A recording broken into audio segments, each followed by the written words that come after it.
Buy gold, Morgan Stanley doesn't say, warning of 20% stock market drop. Buy gold prices in London's wholesale bullion market traded in a tight range around $1,775 per ounce ahead of the US Fed's widely expected news on tapering QE stimulus on Wednesday. While global stock markets extended their bounce, but analysts continued to forecast a steep drop, with Morgan Stanley warning that the S&P 500 could lose 20%. Monday's 1.7% drop in U.S. equities marked the S&P 500's worst day since May, and capped the worst stretch of losing days since the Covid crash of February to March 2020. Yesterday's rally left the S&P with bad breath, says a chart headline at Bloomberg, pointing to how the fewest member since October last year are now trading above their 50-day moving averages. Small caps and lower quality stocks have underperformed the S&P 500 significantly, says U.S. investment bank Morgan Stanley's chief investment officer Mike Wilson, and now we're entering a chapter where investors can no longer hide from the reality of what this mid-cycle transition brings economically. Citing a deceleration in U.S. economic and earnings momentum, Wilson warns that because this recession and recovery were much sharper than normal, we should expect a greater deceleration in growth this time.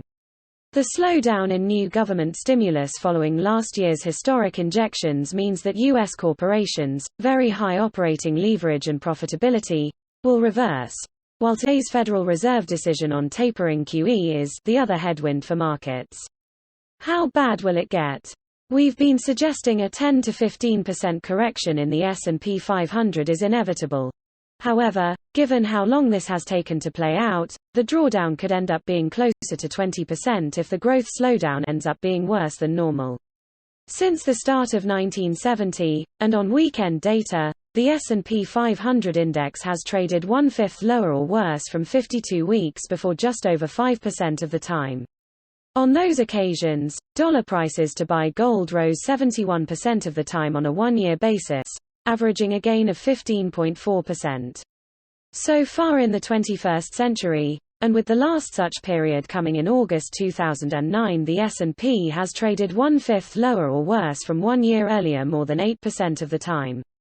Gold rose in almost 3/4 of those occasions to average 7.1% gains. In 2011, we had a 19% drawdown, says Wilson at Morgan Stanley.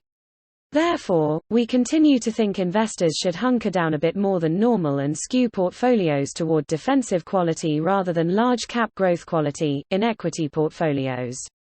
The major U.S. bullion-backed ETF investment products were unchanged in size Tuesday, with no need to sell or buy gold or silver in response to a changing number of shares in issue.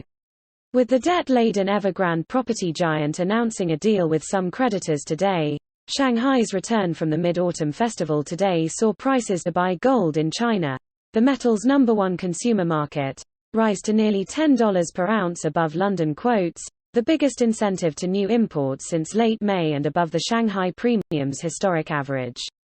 Today's U.S. Fed decision will lay out the central bank's plans for tapering its current $120 billion per month of new QE bond buying according to consensus predictions among analysts and pundits.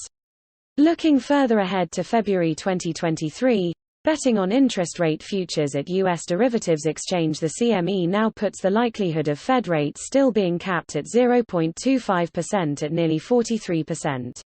That's up from 30% a month ago and is now the single largest forecast, as betting on one or more rates hikes over the next 18 months has fallen back. What could change our view of the S&P 500 losing 10 to 20% ahead? Asks Wilson at Morgan Stanley. Fiscal stimulus directed at the consumer, from either US or China.